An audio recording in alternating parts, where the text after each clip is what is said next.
Tuesday. Glad to have everybody along with us, broadcasting live on Facebook, YouTube, Twitter, and Twitch. We're reacting to the Titans postgame locker room video that was released yesterday after the overtime win in Seattle with Mike Vrabel and Derrick Henry addressing the team after that come-from-behind overtime win on the road, handing Pete Carroll his first home opening loss of his 12-year career as the Seahawks head coach. We talked a lot about it yesterday and Sunday in our postgame show, but this locker room video teaches us an important thing about this Titans team. So we'll play it, we'll watch it a couple times, we'll react to it, we'll ask you guys, what does that postgame locker room video tell you about this Titans team? Then we'll discuss the best thing the Titans have done in the first 2 weeks of the season and the worst thing the Titans have done in the first 2 weeks of this young season, sitting at 1-1. And it is Tuesday, Zach, which means Tuesday's sports trivia is back. We have evened it out, or we're resetting. We're back at 0-0. Zach has found a new website for his trivia questions. So we got a new set of questions, a new bank of questions, and kind of a new setup. So we'll talk about sports trivia, and we'll do sports trivia late in the show like we do every Tuesday, but it's going to be a big show. It's going to be a good show. Zach, welcome and hope your Tuesday's off to a great start. Yeah, no, it's rocking and rolling here on a Tuesday. This is a unique trivia day. We're going to try something new. We'll figure out if it works. We got some tough questions, but we'll talk more about that at the end of the show. I do think people are going to like this setup. And I want this to work because I need a new website. And this setup is probably easier on you than the last setup. Oh, yeah. Oh, it definitely is. So you're really voting and hoping this thing works. Right. But we'll find out if it works. We are going to have a great show today on this Tuesday. We're broadcasting live on Twitch, Twitter, YouTube, and on Facebook. Make sure you retweet the show, retweet the broadcast. We need to pop up your Twitter followers timeline. Also on YouTube, subscribe to our YouTube channel. Got more content going out there, including podcasts, including live shows. We've got you covered. And on Facebook, what's going on, Facebookers? Bottom left corner of your screen, share now to public. Sharing is caring and caring is sharing. More people will roll in here over the next 5 to 10 minutes. And as you guys do, share the show for us. Distribute it to your friends. They may not know about A to Z Sports. I don't know if they're Nashville, if they're a Titans fan, they should. But that's a way that you can help the brand grow even larger than it already is, which is great. And we're all about Titans content. We got a lot to talk about. We got a really good video. Props to the Titans for putting this out. I've got an opinion on this that I'll share as we watch it or right after we watch it. And it's a good reasoning for the future. You'll understand what I mean a little bit more, but let's get this party started on a Tuesday. Yep, let's get it going officially. Welcome into A to Z Sports, powered by BetMGM. I'm Austin Stanley. He is Zach Bingham. Make sure you follow us all over social media, whether it's Facebook, YouTube, Twitter, or Twitch. We broadcast live every weekday morning at 8 Central Time. Also Instagram and TikTok for more content. We're Nashville's on-demand sports talk network. And we got to thank our sponsors before we officially get things going. They make it happen for us, and they help out you guys as well. Renters Warehouse, the professional landlords in the Nashville area at renterswarehouse.com. Mandu, the pulse of fitness, 1 15-minute workout equals 5+ hours in the weight room, mandu.com. Your first workout is absolutely free. Wilson County Hyundai, if you need a new car, head out to Lebanon and see what they have to offer you at wilsoncountyhyundai.com. And the Bone and Joint Institute, boneandjointtn.org, the region's destination for comprehensive orthopedic and sports medicine care. So obviously that win over the Seahawks on Sunday was incredible. Down 24-9. I think especially after what happened in week 1, losing by 25 to the Cardinals, a lot of people were really questioning what this Titans team is and how they're going to whiff on expectations that were very high. But a second half comeback and an overtime victory in Seattle, where when the Seahawks are up 15 or more, they don't lose because they had won 52 games in a row, up 15 plus at home, and lost to the Titans because the Titans made the plays. And then the Titans released this video from the locker room yesterday.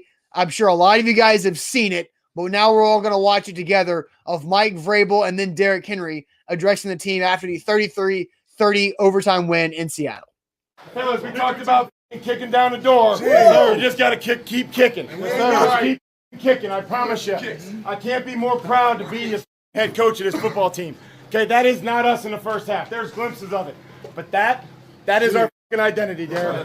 That right there in the second half is our identity. Yes, sir. Believe in it, practice it, preach it, demand it out of each other. Demand it out of each other. I couldn't be more proud to be your coach. Randy Bullock. Hey!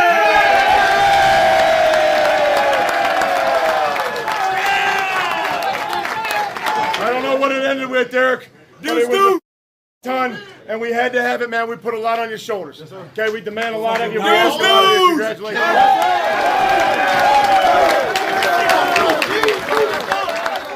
Okay, but I promise you, if you fight like you did in the second half, I'll take you in any street fight, Ola. Okay, I will take you in any street fight, Ben, Roger, Nate, Quiz, all you guys that played up there, man. Okay, Ty picking you guys' bodies up. It's standing 8 count after standing 8 count, but that wore on them. It wore on them. We said not in the first half sometimes, not in the third quarter, but in the fourth quarter when we had to have it. We took it right on down the field with the big fella, man. Okay, enjoy this fight home, man. Talk about your teammates. Put the team first. Ignore all the other man. Derek, break them down, man. Look, I just want to say, bro, I challenge y'all, bro. And I can look in all y'all eyes, and I knew y'all wanted it, man. That's family. Family sit together no matter what happens in the game. Any adversity, we going to come through that. I told you, if you see the play, go make it. Each and every week, that's all we got to do. One play at a time, one practice at a time, win every day. Not just every game, win every day. And we're going to go all the way, bro. Yes, we got to take it 1 week at a time, bro. 1 week at a time. Let's go, baby. Hey, Titans on 3. 1, 2, 3. Titans! And that's just incredible content from the Tennessee Titans. And not all the time we all get to see inside the locker room in those galvanizing type moments. And if that was – Derrick Henry kind of talked about it there towards the end about what he challenged the team at halftime. And there was some other stories that came out about what happened at halftime. But Mike Vrabel, incredible. Derrick Henry, incredible. And you see Henry just bleeding from his right arm after running for 182, 3 touchdowns, and having over 50 receiving yards too. But, I mean, pretty incredible piece of content by the Tennessee Titans. Zach, what was your initial comment that you kind of teased before we watched that video together? Well, this is the reason why the NFL is going to do in-season hard knocks. Yeah, okay. Yeah. Right. That you asked me that question, that's my answer. Yeah. Like right there. Now, it will feature the Colts this year, but that type of content is what we all want. Hard knocks is awesome. You want that during the season when you get – and because – fans go through very similar emotions that players, coaches, front office members, owners go through. I mean, you saw when the Cowboys kicked the winning field goal, what Jerry was doing. He's dancing just like every other fan. It's the same way with the Titans. John Robinson had that same feeling. Amy Adams-Strunk had that same feeling. And then now you get to a look inside the locker room. They knew they couldn't go 0-2. They know the stats. They're not stupid, right? These guys know what they're playing for, and they know what I think Derrick Henry spoke very eloquently at the end, right? In a very heated moment. But what he was focused, right? And that's something that Derrick Henry has brought to this team that I have not seen. I've covered the team for 12 years. I've not seen an individual player do things like he has done even off of the field in the locker room, and he carries the torch, right? It takes a special player to show, like everybody knows that Derrick Henry's the best player on the team. Everybody knows that he's led the league in rushing the last 2 years, that he is the best running back in the National Football League. To lead by example and then to lead in the locker room, I think says so much. And that's the juice right there, my friend. What I thought of the Derrick Henry, and we'll get you guys more involved and read some of your comments too, but what I thought about Derrick Henry is Eddie George, because Eddie George was that type of guy for the Titans. Now, Eddie George is now a professional actor and college football head coach, so I can't even imagine the type of performances that Eddie George would have in a locker room after a game or before a game. I was listening to Blaine, Mickey, and Dyson driving out to Mill Creek on Sunday, and Blaine talked about how Eddie George, I think it was Blaine and Dyson were talking about Eddie George used to use 2 words in pregame: controlled rage when he would talk to the team pregame. Derrick Henry not only has Eddie George running back tendencies plus some, because no way Eddie George had breakaway speed like Derrick Henry does, but the size and everything. And now we've really seen Derrick Henry come into his own, as there was a comment early on in the show talking about how, Tommy says Henry used to be quiet one. Now he's the alpha. He's always had that alpha in the background, but he's never been able to. It took him a little bit to get going on the field to allow his alphaness to come out as a person and as a leader, and we're seeing it now. So let's watch the video again, because I think we all just want to watch that video again. By the way, I had the Mike Vrabel F-bomb count at 7, so you guys can count along this next time too. So they bleeped out several I know words. you know how many F-bombs. Yeah, 7. You're very aware. Yes, 7 Mike Vrabel F-bombs in this. He had 4 in the first 16 seconds. And that's not including the other curse words that he had in the video too. But let's play it again, and we'll ask you guys a question about it. Here is Mike Vrabel and Derrick Henry postgame. Fellas, we talked about kicking down the door. You just got to keep kicking. Keep kicking, I promise you. I can't be more proud to be the head coach of this football team. Okay, that is not us in the first half. There's glimpses of it. But that is our identity, Darren. That right there in the second half is our identity. Yes, sir. Believe in it, practice it, preach it, demand it out of each other. Demand it out of each other. I couldn't be more proud to be your coach. Randy Bullock. Hey!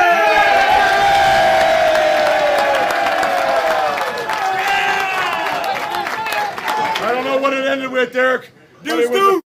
Ton, and we had to have it, man. We put a lot on your shoulders. Yes, okay, we demand a lot of you. Congratulations.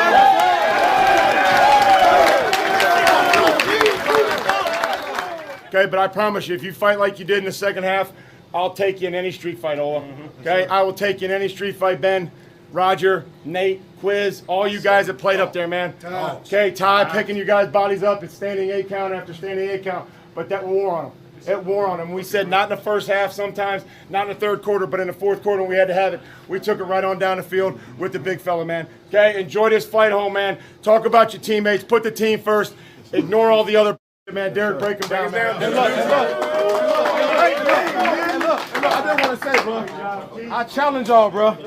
And I can look in all y'all eyes, and I knew y'all wanted it, man. That's family. Family sit together no matter what happens in the game. Any adversity, we going to come through that. I told you, if you see the play, go make it. Each and every week, that's all we got to do. One play at a time, one practice at a time, win every day. Not just every game, win every day. And we're going to go all the way, bro. Yes, we got to take it 1 week at a time, bro. 1 week at a time. Let's go, baby. Hey, Titans on 3. 1, 2, 3. Titans! And just an incredible video from the Titans with Mike Vrabel and Derrick Henry in the locker room after that win. So let's ask you guys this question. What does this postgame locker room video tell you about this Titans team? What does this video tell you about this Titans team? We'll read all of your comments here coming up. But first, let me tell you guys about the professional landlords in the Nashville area, renterswarehouse.com. Guys, if you want extra cash flow for you and your family, rent out your property instead of selling it, because there's always renters out there. There's not always buyers out there. And Renters Warehouse can help you get that retirement plan going, because long-term equity equals long-term wealth. And Renters Warehouse does all the work for you. All you do is get the money in your bank account. They actually go chase down the checks. They go do the maintenance calls. They find the tenants, and they find new tenants once the other tenants move on. So renterswarehouse.com is where to go right there, renterswarehouse.com. A to Z Sports, we are powered by BetMGM. Download the app today. Use that promo code ATOZ Sports. You can win a ton of cash. They give you Monday $10 free bets. You keep betting, they give you parlay boosts. I mean, they give you incentive to win a lot of cash. So far, Austin, I am starting out hot this season. I got to stay the course, though, just like Derrick Henry and Mike Vrabel told us. One stay practice the at a course. One Game at a time, Yep. and we'll win it all. So Yep. you can win it all at BetMGM. Use that promo code right there on the screen. All right, so what did that video tell you about this Titans team? And I think, and Jarrell says, man, I love this team. Larry says, I'm getting hyped as hell. AG says they're hungry. Nick says the king is the leader. Steven says they're determined to be Super Bowl contenders. Ramon says that they believe in themselves and what they can do. Brandon says, I love how Vrabel has made a family environment in this team's locker room. 5-6 years ago, didn't have the locker room the Titans do now. And I'll pause on that for a second and come back to more comments.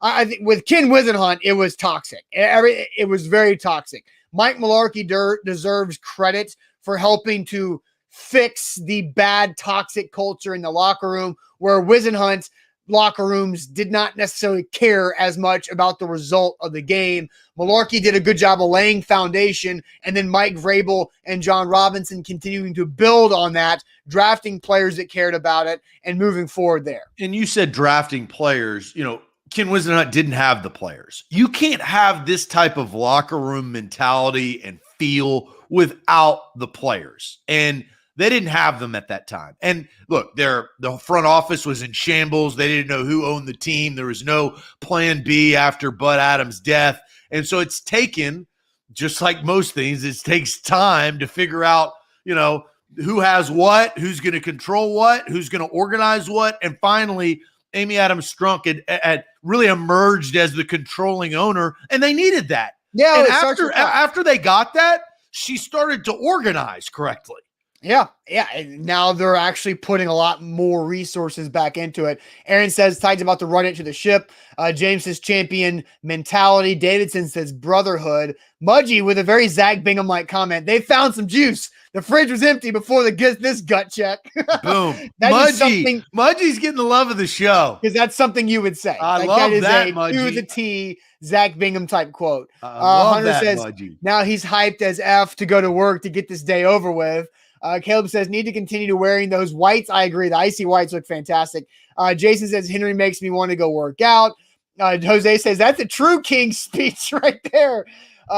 Kendrick says, fighters, they're all in, look like they are willing to do whatever it takes to get where they're going. Ricochet Ray says, it tells him that the dream is still alive and well. Tight and tough. It's a mindset. Justin Churchill says they're hungry after last year. Reno says heart.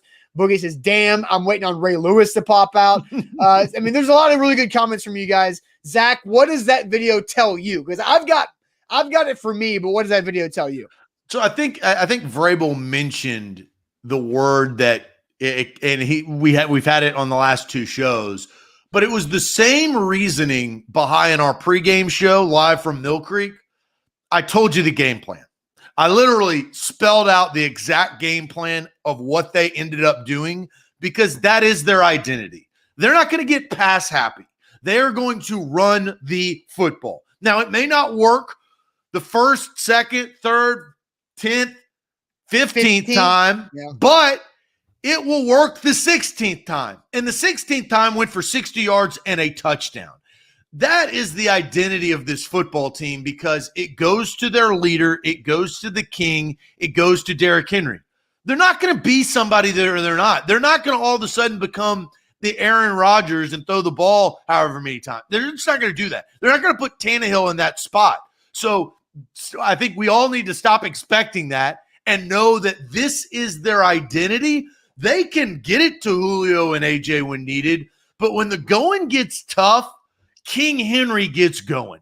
And so that the identity is what this video told me. Yeah, I didn't realize the blood in his arm in that video. Just like I didn't realize or notice on the broadcast that Derrick Henry just had blood all over his right arm as he gathered over 200 yards from scrimmage and scored 3 touchdowns. I want to add one more thing. Okay. Because after week 1, the overall run offense was 22nd in the league.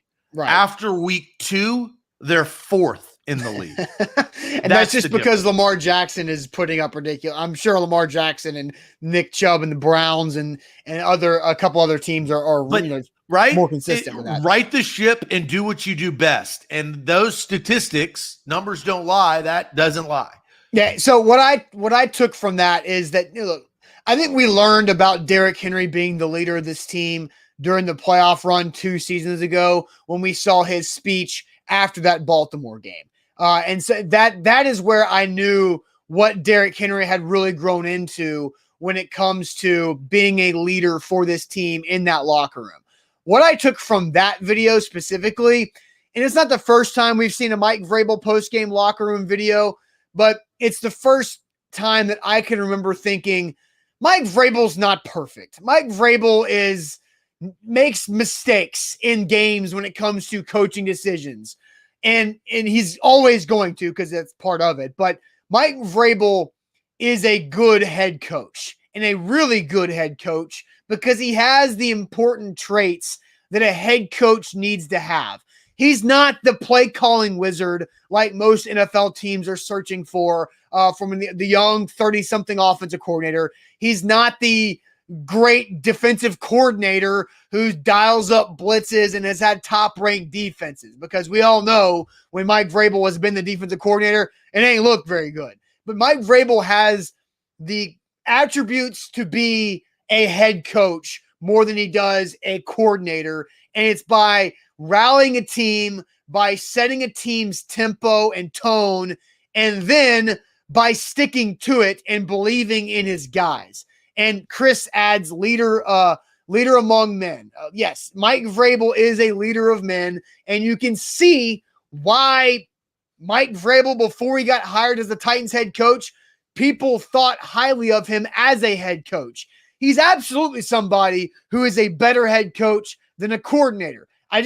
Sam Pittman at Arkansas is the same type of guy, and you're seeing what Arkansas is doing with their turnaround, and they've got a big game coming up here this upcoming weekend too. But I think Mike Vrabel shows to me that while he's not perfect, and he will always make mistakes, like giving Russell Wilson a little bit too much time there at the end of regulation, or some other decisions, maybe not going for it on fourth down, but he's a good head coach in the NFL, and the Titans are lucky to have him because he can win games like this. Well, I think we brought up leader of men, and I think the definition of a true great leader of a group of men or women, it doesn't matter, is they hold the group accountable while still giving confidence to the team. And that is built with trust. That is built with teaching and coaching that Mike Vrabel loves to do in the practice field that not everybody gets to see, right? So I think, and trying to find the right character guys. You talked about that Wisenhunt team. They didn't have the best character players. Well, John Robinson came in here and kind of rid and cut the fat of all of those guys. And look, there's been some swings and misses. We know plenty about Isaiah Wilson and Kevin Dodds, right? We know that. We know about that. But overall, I think he has injected this franchise in good, tough, strong, physical, smart players. And that's what they told us that they were going to do. And I think overall, they have accomplished that goal in Ryan Tannehill, A.J. Brown, Derrick Henry, Ben Jones, and on the defensive side of the ball, Jeffrey Simmons, who, look, I included, had a lot of doubt because of his storied past before, and he has stepped up to the plate and become that leader. Kevin Byard, another great example. So overall, that's the reason why the Titans have Super Bowl expectations, is because of all of those things, and that video shows a lot. Well, and what I said about Mike Vrabel, that video of Mike Vrabel in the locker room allows him to do this last week to Julio Jones. From Julio, and maybe did he give you maybe a talking point already about maybe keeping your composure and getting that penalty? Sure, critical mistake. I don't think that those are absolutely that's absolutely nothing that we coach or teach. So that would fall into the category of doing dumb shit that hurts the team. Right there in bold letters. Goes from 3rd and 1 to 3rd and 16.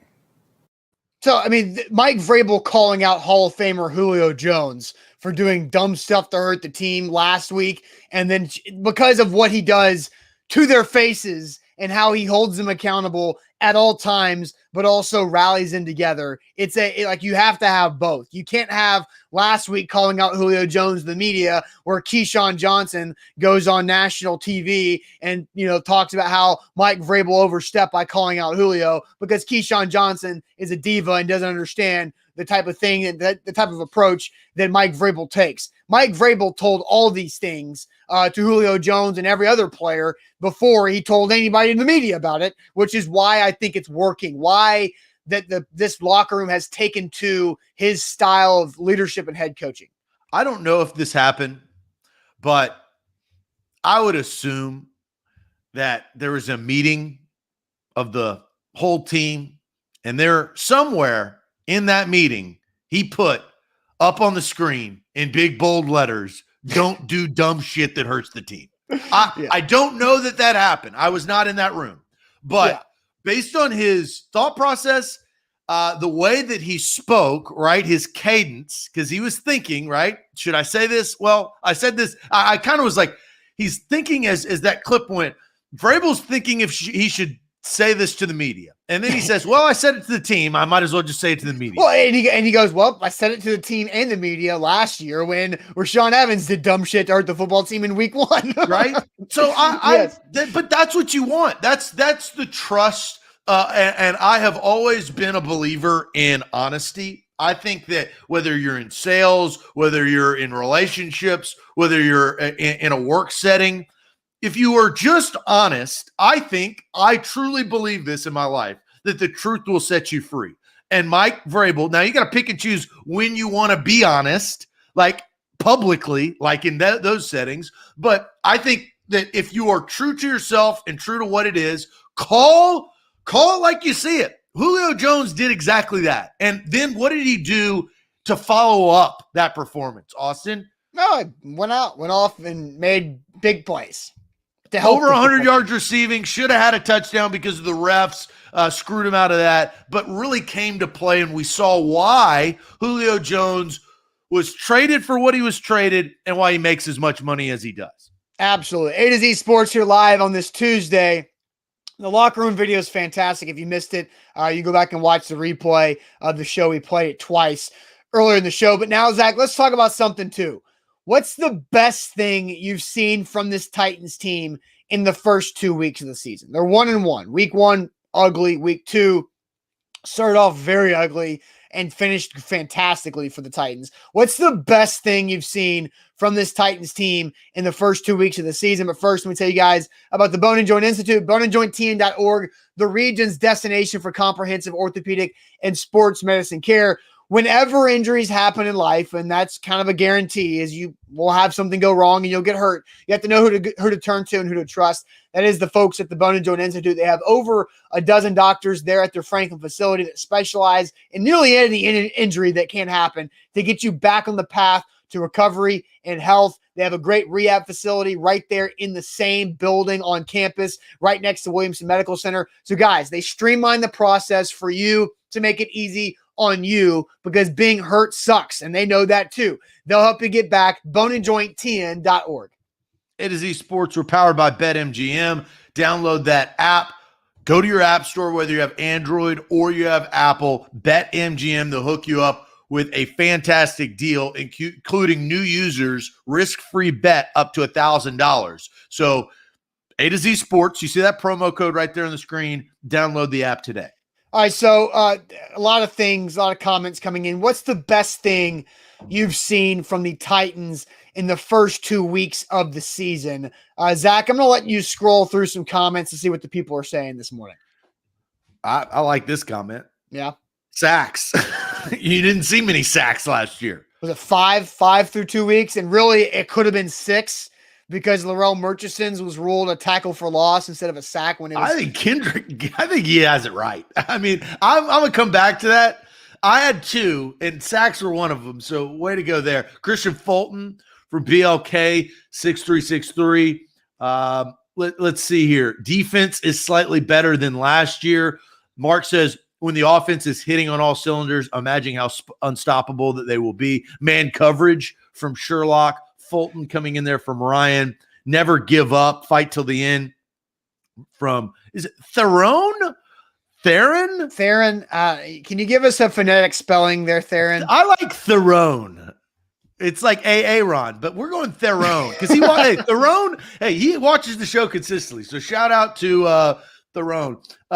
Christian Fulton starting to look like a true lockdown corner. I think, that's been missing for some times. You had the Adoree Jackson draft pick. Logan Ryan had a superb year, then got hurt at the end. And then Malcolm Butler, I think we all say he was overpaid for how he played, but he played well. He just didn't play up to the $62 million, right? Which is hard to do. Which is, yeah. I don't think there's a corner out there that's really playing up to $62 million. Where's Darrelle Revis? Yeah. I mean, I guess Richard Sherman was the last lockdown. Well, I mean, you got Jalen Ramsey's doing really. Jalen Ramsey's worth that. But that's kind of it. Facing adversity from Keelan, the consistency to the formula. It ain't pretty, but it wins football games. Got another Fulton there from TP. The pass rush from Reno. Third defensive stops. We know what the offense will do each game, but the defense is showing up from Marquis. Got another Fulton, CB1 from Donald, Fulton there from Donnie. And you saw that in training camp, Austin, with your own two eyes. You kind of prefaced that going into the season that, well, not only you did, Mike Vrabel said that at the opening press conference of training camp, and then Fulton started to show all of us that, and then now we're seeing that in the first two games. I mean, my answer is Christian Fulton. I mean, I don't know if you guys saw the specific stats, and Buck Rising wrote about it on our website, AtoZSportsNational.com, so you guys go check that out. Wrote that yesterday about what Christian Fulton did against DK Metcalf. DK had 5 catches for 53 yards, and on the day, but against Christian Fulton, when Christian Fulton was guarding DK Metcalf, it was 1 catch for 8 yards on 5 targets. That does not happen.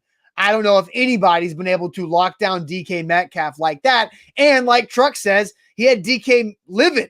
He was in DK's head. He was DK had some penalties. DK was not playing very well. DK was frustrated because of what 26 was doing on him and being aggressive. It kind of reminded me of when a bully gets bullied, the bully usually doesn't like it.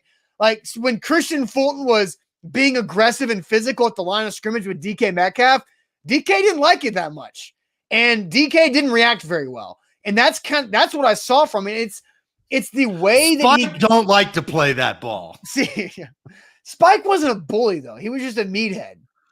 No, Spike was too. Spike intimidated. Little Giants, are you kidding me? He was the bully of the show. But he wasn't like a dick bully. He was. Not really. Spike don't like that.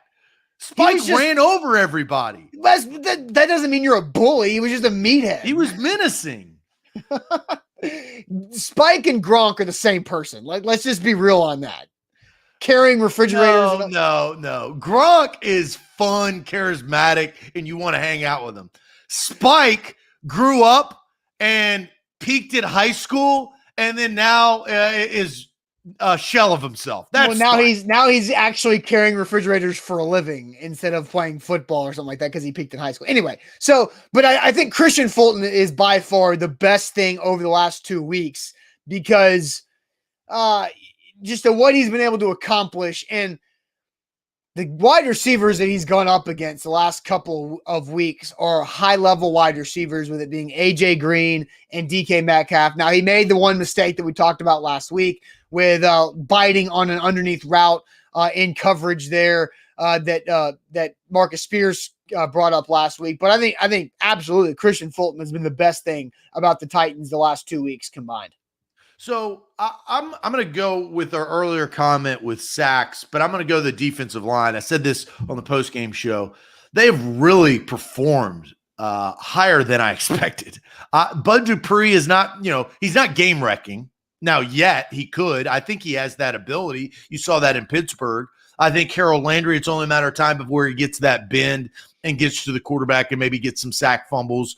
But the push up front, Autry and Jeffrey Simmons and those type of guys that they have pushed the lineup, and you weren't getting any of that, I think, in years past. So I think that has been the best thing because that has impacted the defense overall. Now, they were 28th last year in team defense.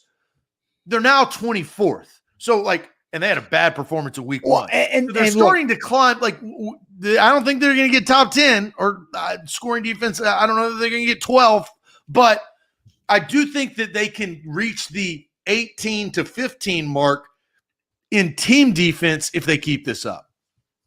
The crazy thing is that they're giving up 34 points a game. Well, that's not going to last. You're not going to win consistently, but you're about to play the Colts, Jets, and Jags. Yes, and that's my follow-up is how ironic is it that most of people's answers, including both of us, when we ask what's the best thing about the Titans in the first 2 weeks, I think almost everybody said something defensive. Offense is expected. We've seen that enough, right? We've set a standard for that. But the offense was atrocious last week. Well, but look, I think it's smart by the chat. I'm just saying, I'm just making the point that isn't it interesting that most people have answered defensively? No, it's because that's the key to success. That's what you want to see, the best thing that you've seen, because you've seen really bad. I think that's the reason why. We've seen Jonathan Joseph play 12 yards off the ball and get roasted by the Bengals, right? You know, now you're seeing look, Jackrabbit Jenkins is a high-energy guy, and you need high-motor corners. But Fulton has played especially well, and look, Caleb Farley is waiting in the wings, and I think you get a few weeks down the road, and you can at least get him some snaps.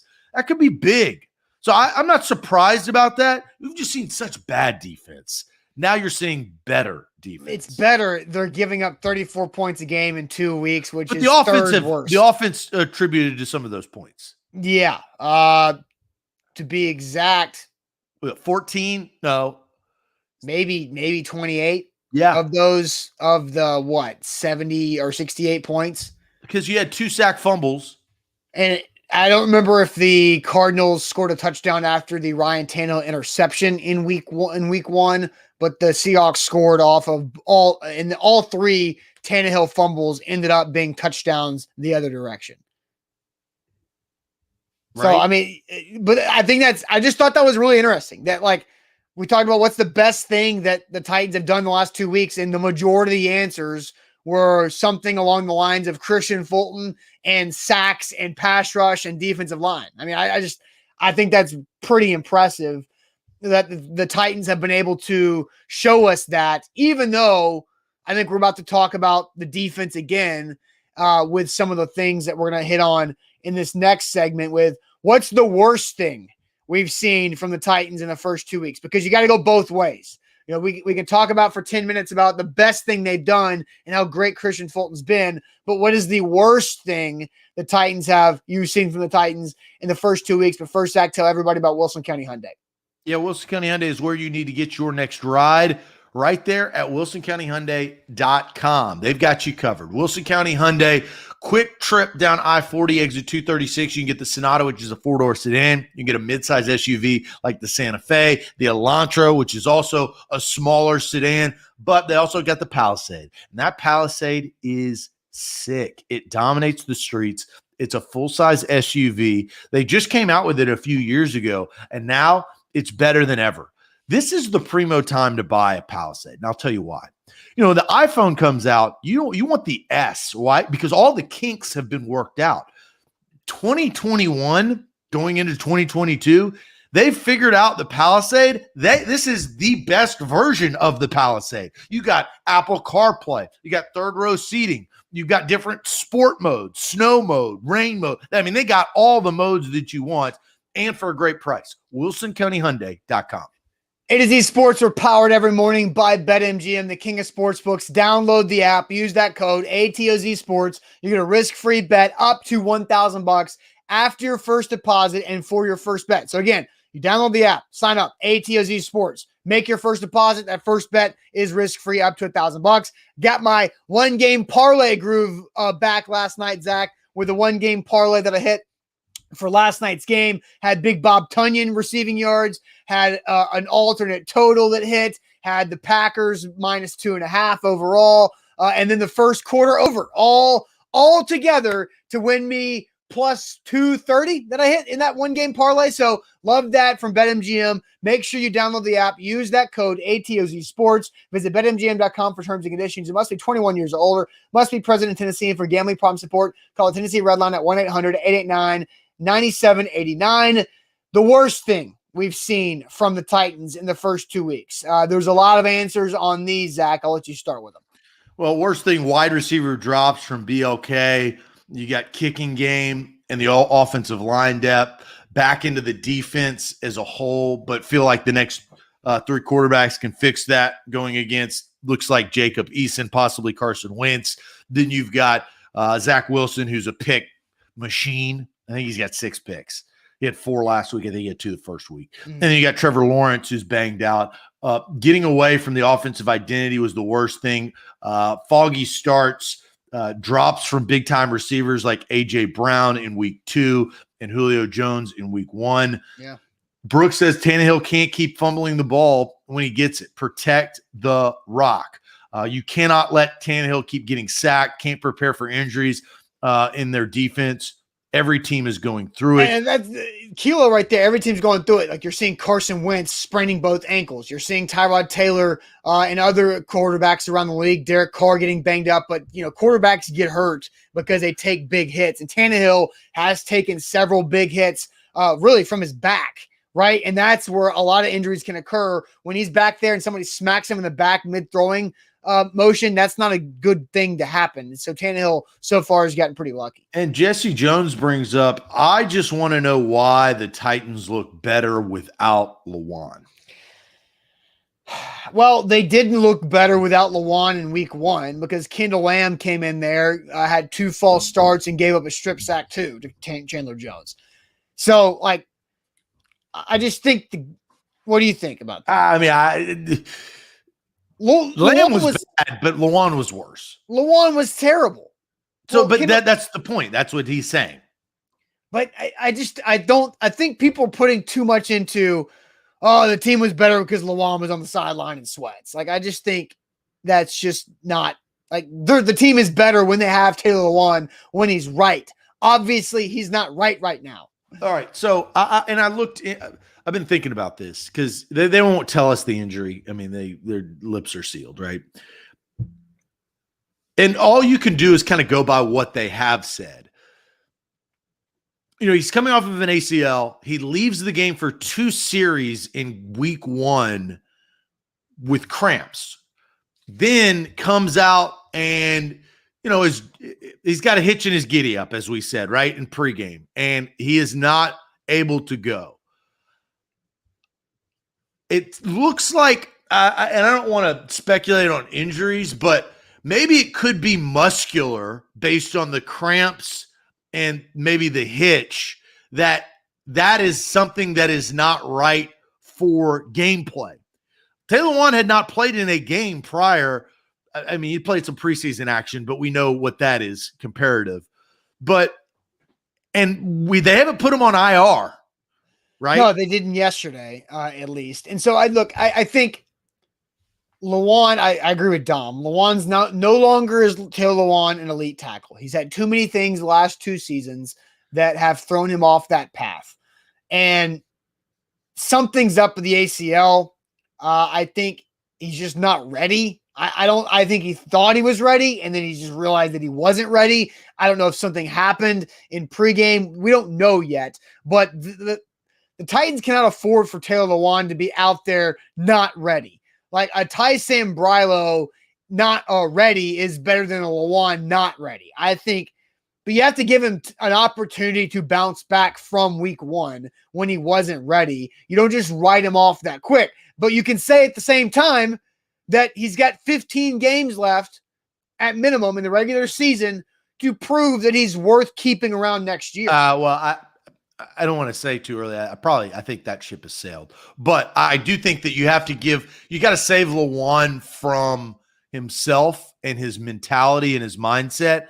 If you don't bring him back next week, that's okay. But you think it's already been decided they're going to cut him next year? I think there's been he's going to have to play superb in the last half of the season and not give up a single sack.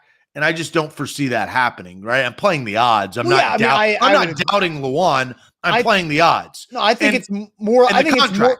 Yeah, it's more likely that he is not back next year than it is he is back next year. But my point in saying this is that he has 15 games to do everything he possibly can to either earn that net contract in next year or to earn something, an opportunity somewhere else after they cut him. Oh no, he'll earn an opportunity somewhere else.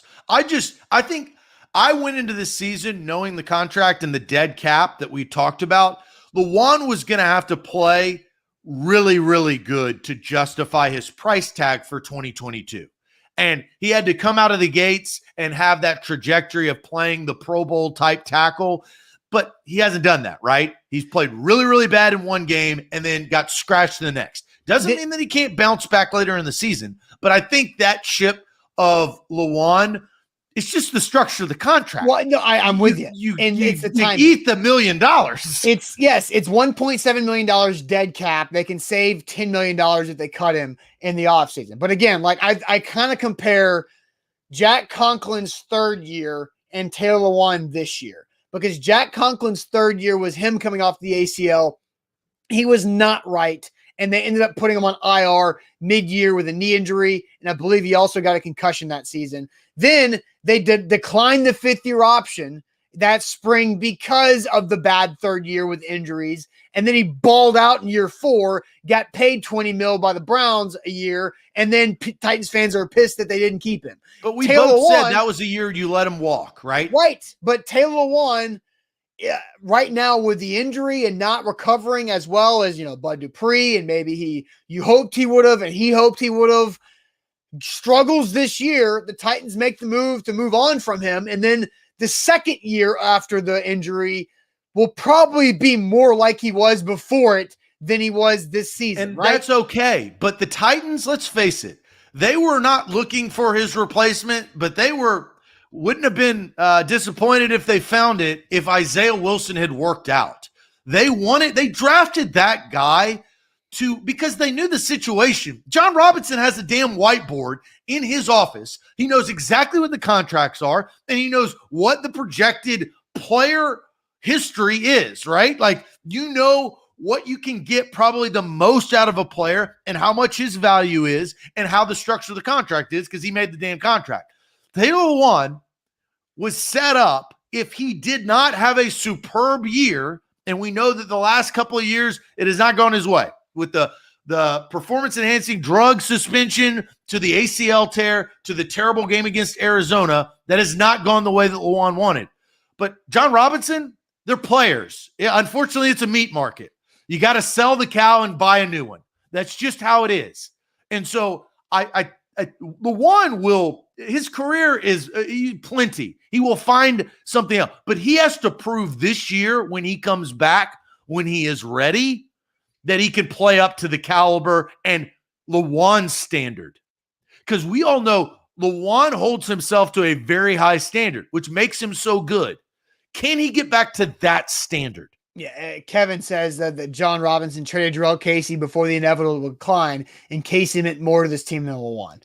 I think that's a good comment there by Kevin. I think both players very important to the Titans in the last year, because Lewan was good after he came back from the PED suspension. Like the 2019 run after Tannehill was the quarterback and they got things going, they went to the AFC title game. Lewan played really well, and he was playing well before he tore his ACL in the 5th game of last season. And now we have to see how he bounces back from this potential setback with the ACL. And you can like him, that's fine, but it has nothing to do with, it's all business. It's business ethics, business decisions. It is the meat market, man. That's what it is. Just, that is what it is. And so it's unfortunate. I didn't expect Lewan to come out. I thought he was going to be ready. I think he thought he was going to be ready, but things like this happen in the NFL.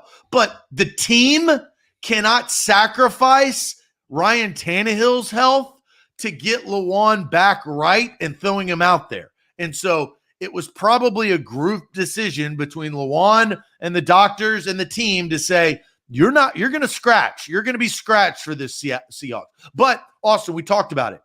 They didn't put him on IR. That tells us something. Right, it does. And hopefully, because IR would cost him 3 games minimum, right? And so maybe they just want him to work through the practice weeks to maybe he sits out against the Colts. I don't know. Maybe he plays against the Colts and this isn't an issue anymore. Real quick, Kevin says, Austin, you're covering for your boy. He's a bum and you know it. I'm not. 1, Lawan is not my boy. And 2, I'm not covering for him. I think I'm allowing him to recover from an ACL surgery. And yes, properly. Because I've torn my ACL and I didn't have to rehab to get back to play NFL football. I just wanted to play intramurals in college. And I even had setbacks in mine after I did it because rehab sucks. And the thing about rehab for your ACL is you can't stop doing it ever. Yeah, you have to keep doing it. Keep on going. You think you're back. You think you can do it all. You think you got the strength back. Don't stop rehab. Got to keep going. And Lawan's probably very well aware of that and will continue to do so. But it was a weird week 1. It was a weird pregame warm-up thing that happened. And so now we just need to see what happens next Sunday. And, his cap hit next year is $14.6 million.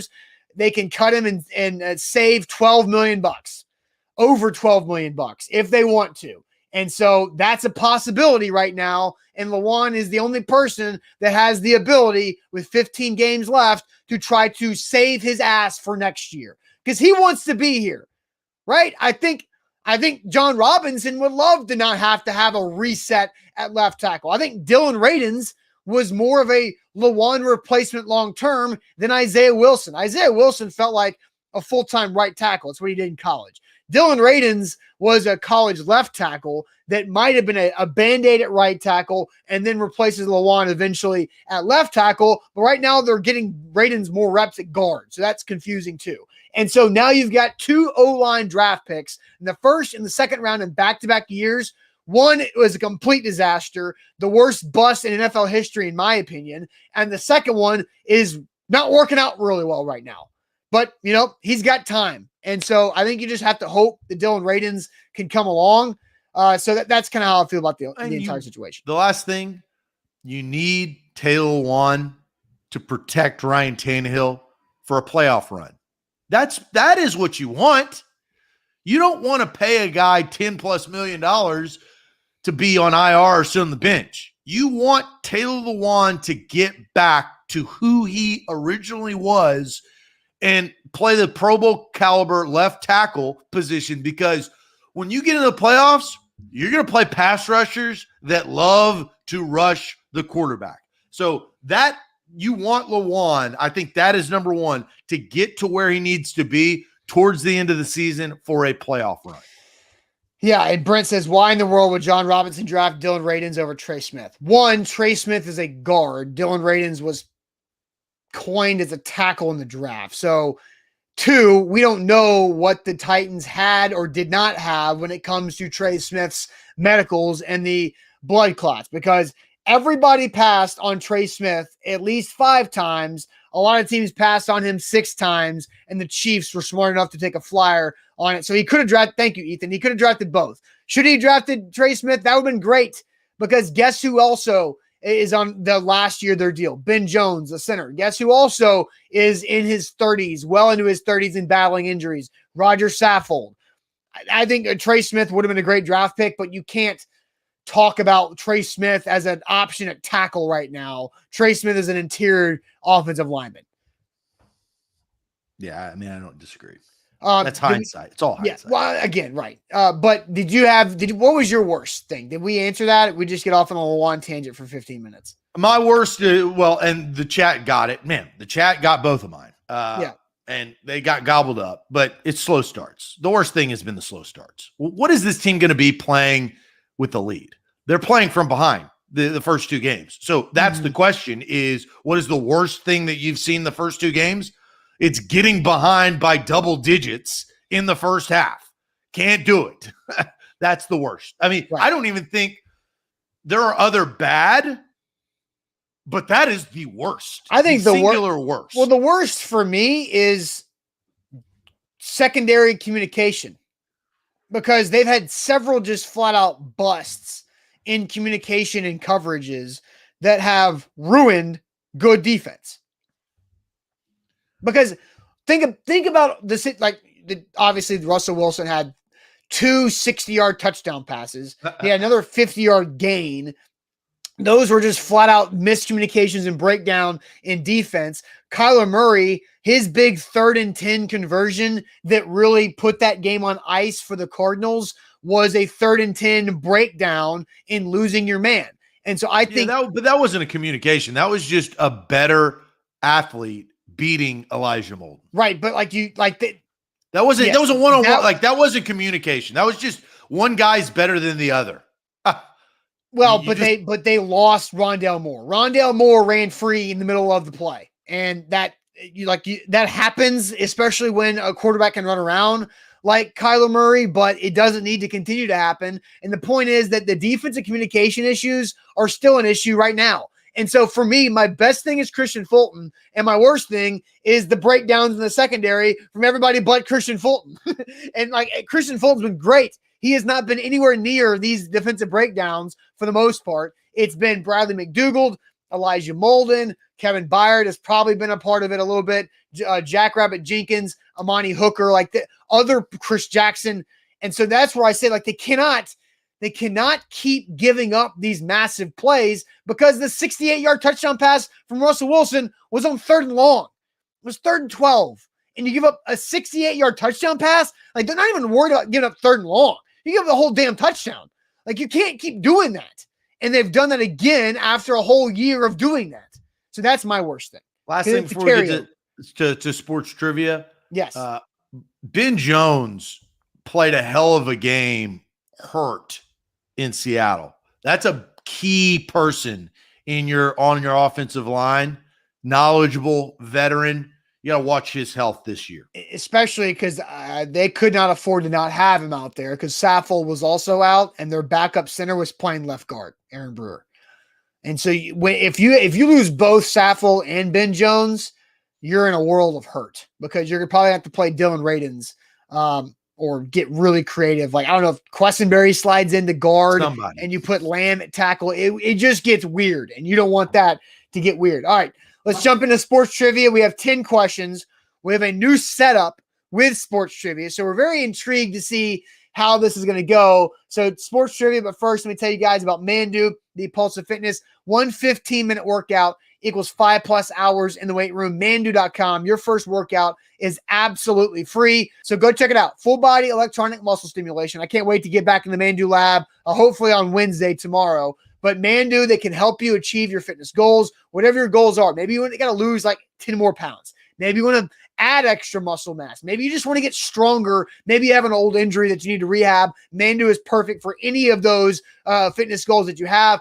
And after your first free workout, if you tell them A to Z Sports sent you when you sign up, you get $100 off your first month. That's at Mandu.com. $100 off your first month after you sign up when you tell them A to Z Sports sent you at Mandu.com. Brand new users to BetMGM get a risk-free $1,000 bet up to $1,000. Use that promo code ATOZ Sports. No spaces, just ATOZ SPORTS. They'll hook you up. Download the app today. All right, time for sports trivia. We got a new twist in this, but we also still have the same rules. 1, no Googling. 2, no phoning a friend, text, or calling. You can only use the people who are directly with you in person. If you're at the office, in the car, with your spouse, whatever it might be, you can use them if they're in person, but you cannot phone a friend. So those are the 2 rules: no Googling and no phoning a friend. But Zach, we've got a new setup because you found the new trivia website.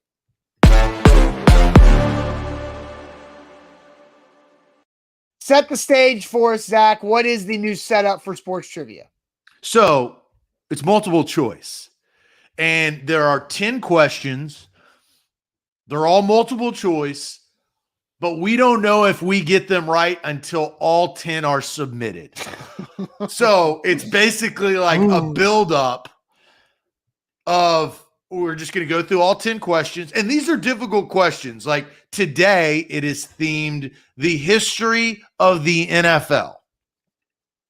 I feel like that's a good way to start, right? Yes. We're not talking about different gymnastic move origins, right? We're not doing that. It is the history of the NFL. I think we can do this, okay?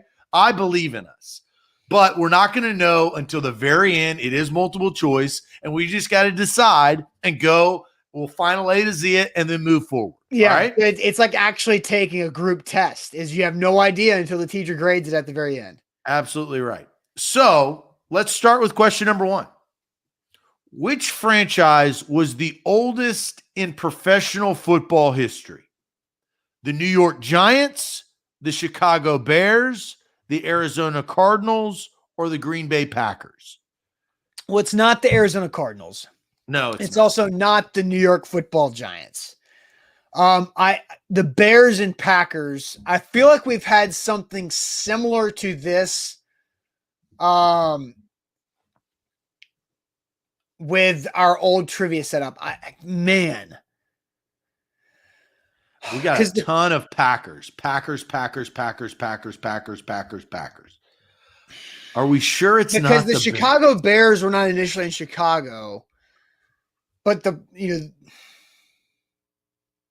and Dom is saying the Arizona Cardinals. I see a video a few weeks ago. This is why it's going to be tough. But isn't like this but they're the St. Louis Cardinals. There is a question later in this about that. So we'll hold on to that knowledge. Everybody's now we're getting Cardinals. Oh God. How do you go from Green Bay?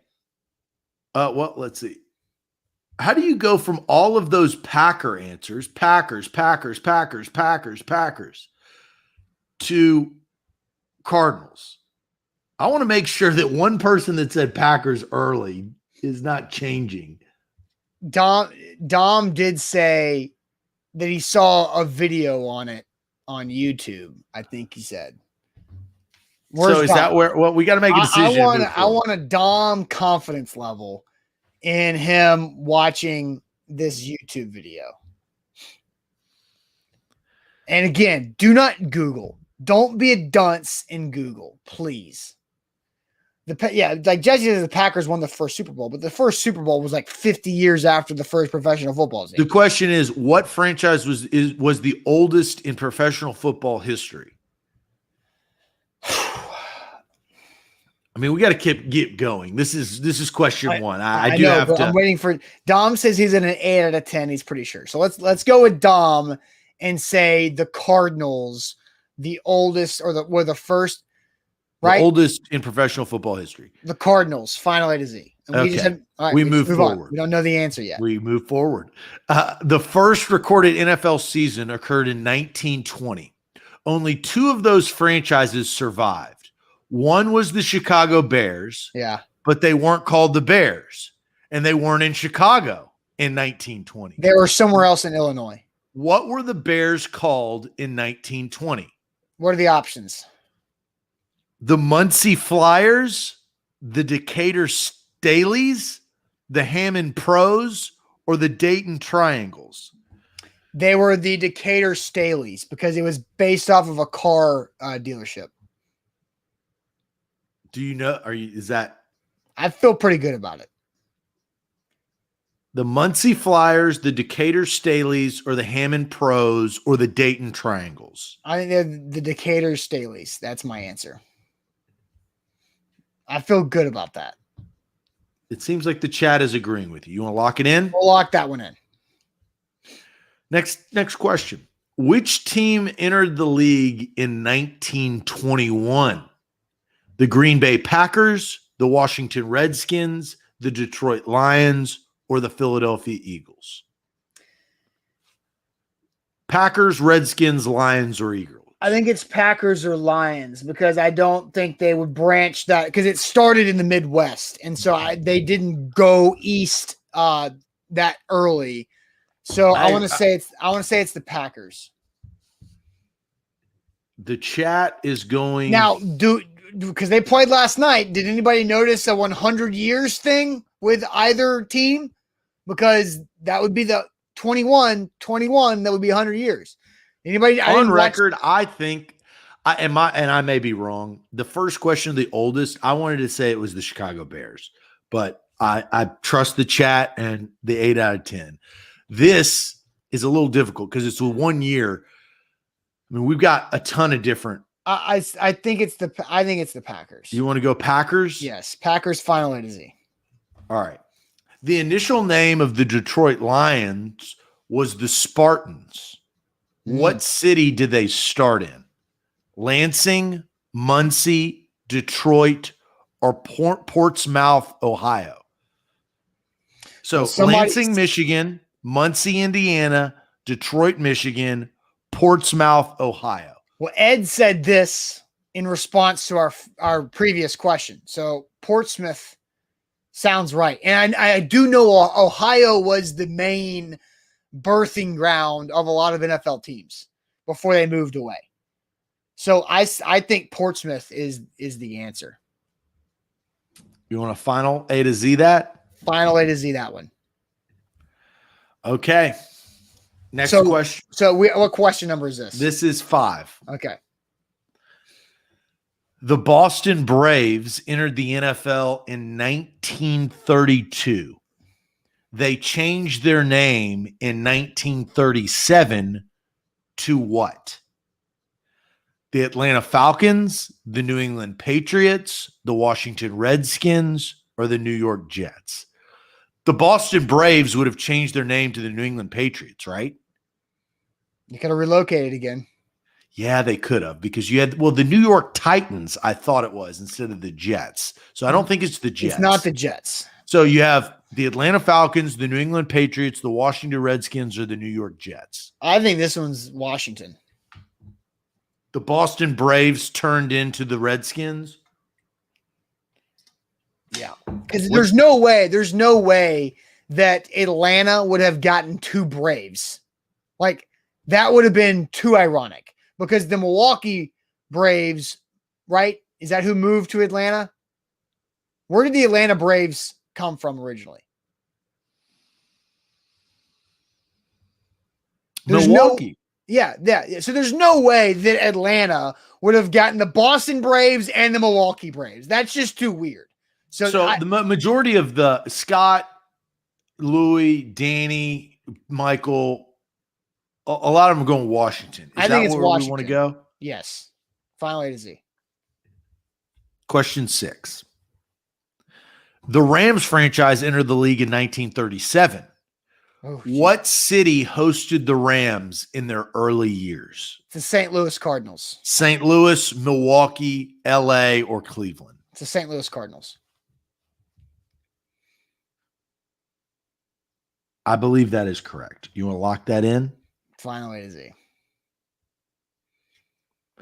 This is so hard, and it's so weird because we have no idea how we're doing. Again, this is kind of an experiment. It's a sports trivia experiment. Yeah.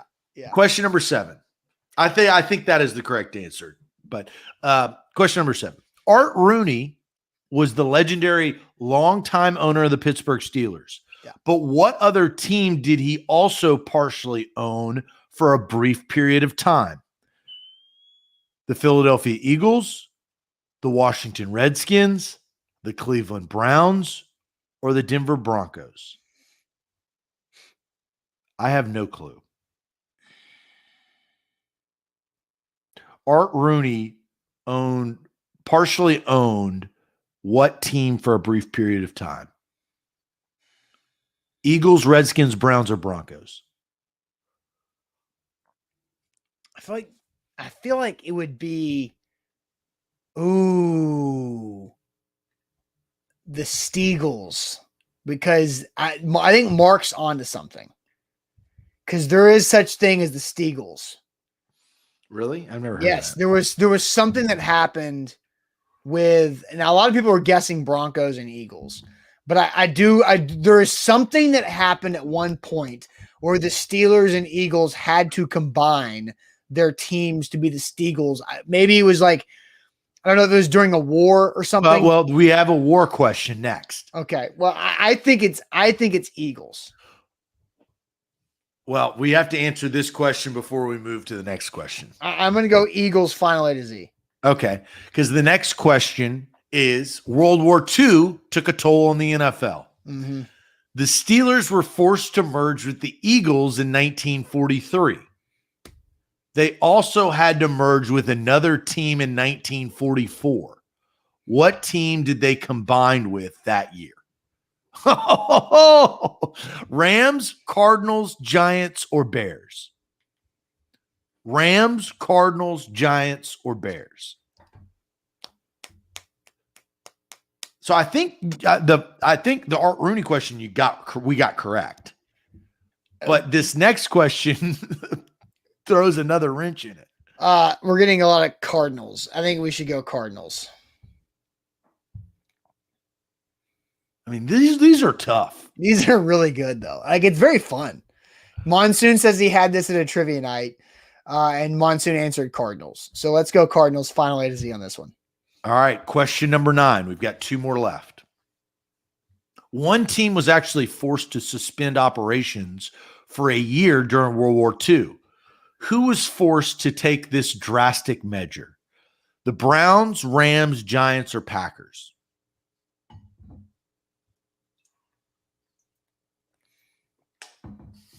One team was forced to suspend operations during World War II. Who was forced to take this drastic measure? The Browns, the Rams, the Giants, or the Packers? You're getting a lot of Giants. Eric says he answered before you finished the question with Browns. Browns was my initial thought, but a lot of answers are coming in from Giants. But I do think team on the coast or near it, right? So like the New York Giants makes sense because war. But God, did the Browns exist yet, Scott? We're getting a lot of Rams now. I think it's the Giants because of the New York part of it. I have no clue. All right, let's go Giants. You want to lock it in? Yep. I don't think that's right, but I don't know. Whatever. We have no idea. We have no idea how we're doing here. Final question. Sports trivia. Oh, God, I'm stressed. Jim Irsay is most remembered as the man that moved the Colts from Baltimore to Indianapolis under the cover of darkness. But before he owned the Colts, what team did he own? The Los Angeles Rams, the Dallas Cowboys, the Denver Broncos, or the Houston Oilers? Well, it's not the Houston Oilers. I don't think it's the Dallas Cowboys. So the Broncos or the Rams? I would say Broncos. What's the chat saying? Ed says Broncos. Scott says Rams. Ryan says Rams. Big Ten Jeff says no idea. Nate making a cocaine joke. I think Broncos. But Ed seems very confident about several of these. And Ed said, Ed said Broncos. So there's been a lot of Rams in this trivia. Well, look, there's only a select few franchises are this old. This is the origin of NFL, right? So that's why. Yeah. I think we should go Broncos. All right. You want to lock it in? Final A to Z. Is that the last question? That is the last question. All right. I think we got 4 right. Oh, you think we got 4? Yeah. I think we got 6. Okay. Are you submitting? We gotta get a video of a drum roll. Oh God. All right. We are submitting the answers. Ooh, we'll go one by one. Oh God, this will make it worse. All right. Oldest franchise in football history. Our answer was the Arizona Cardinals. That is correct. 1. First recorded in the NFL season was 1920. What were the Bears called? The Decatur Stanleys was our answer. Staleys. The Staleys. The Stanleys said the Staleys. So that is correct. 2. All right. Which team entered the league in 1921? We said the Green Bay Packers. That is correct. Oh, 3-0. The initial name of the Detroit Lions were the Spartans. What city did they start? Portsmouth, Ohio was our answer. That is correct. 4. The Boston Braves entered the NFL in 1932. They changed their name in 1937 to what? Our answer, the Washington Redskins. That is correct. 5-0 start. The Rams franchise entered the league in 1937. What city hosted the Rams for the early years? Our answer was St. Louis.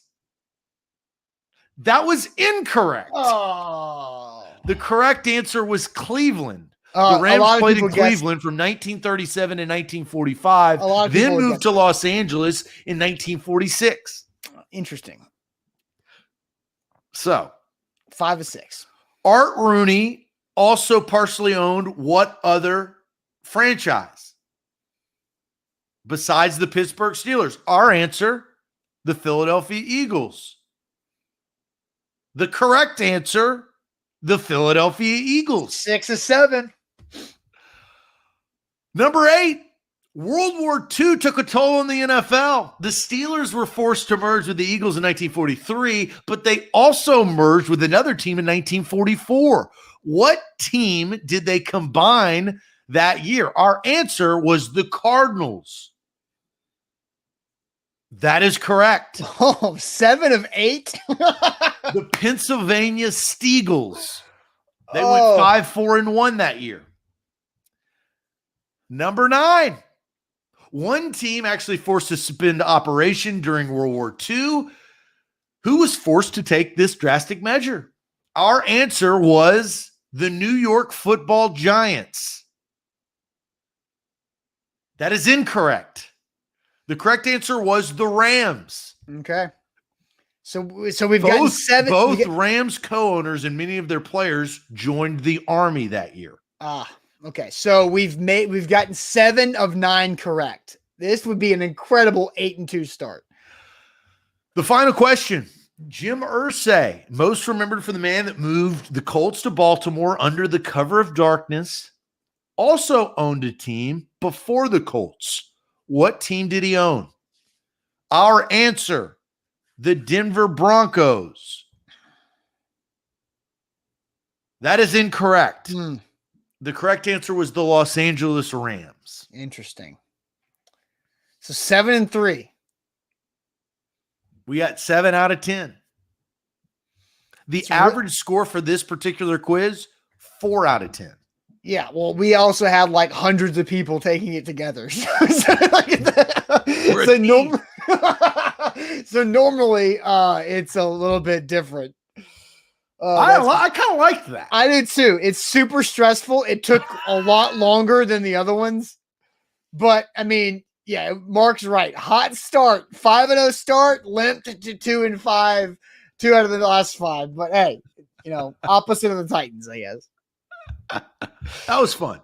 That was fun. All right, so we are 7-3. Danny, better than I expected as well. So good job, guys. I liked it. We'll bring it back next Tuesday. So that was a fun show to get sports trivia going with a reset. So we'll see you guys.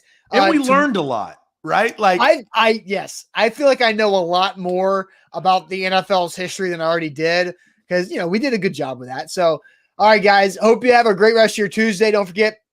A to Z Sports Podcast Network for great content. Buck Rising will be back at normal time tonight, 8 p.m. Central Time. And make sure you follow us all over social media. And we'll see you guys tomorrow morning, Wednesday at 8. I got Shade locked and loaded. Locked and loaded. Cannot wait. We'll see you guys then. Thanks.